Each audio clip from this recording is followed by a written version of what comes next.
So now here I'm going to show you reverse shell. So that again is very interesting. So I thought I have to include that in this template. So you can see the shells, why we call it reverse is there is a bit of twist, and then you have it's a variation and an advanced version of plain shell. So plain shells you will be doing one next to the other, right? But here we're just going to have a little bit of twist, and then you go up and then you come down and then taper the tail, and we call it reverse because the other next one will have the twist in the opposite direction. So this is going to be from the bottom going up, and this will be going up and then come to the bottom. So you will have this reverse of each of the shells that we'll be piping. So this is the one that I made. This is a guided template that I thought will be useful. So for you to understand how the twisting happens.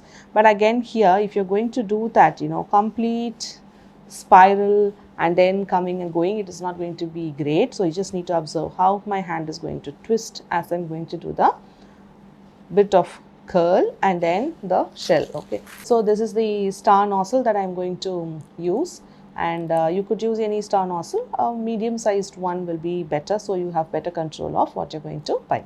Okay, so now let's just get started.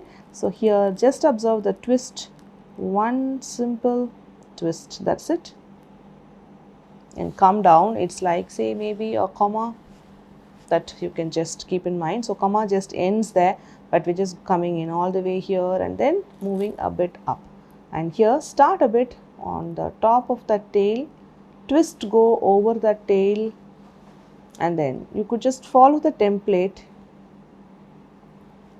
So once you understood how to work, then you will be able to do without the guideline.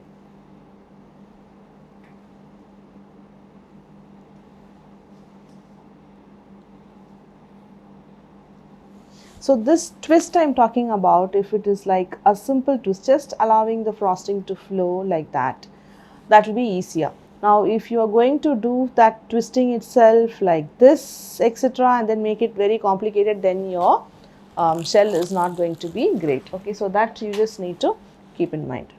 It's a very simple twist that you will be able to do.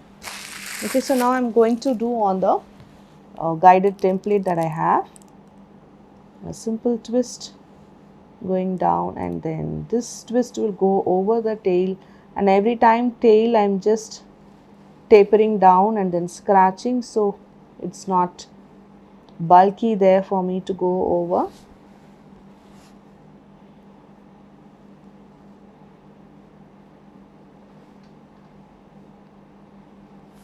Okay, so that is with the guideline, and I'm going to do without any guideline. So a twist on one direction, opposite. So just observe how my hand is moving.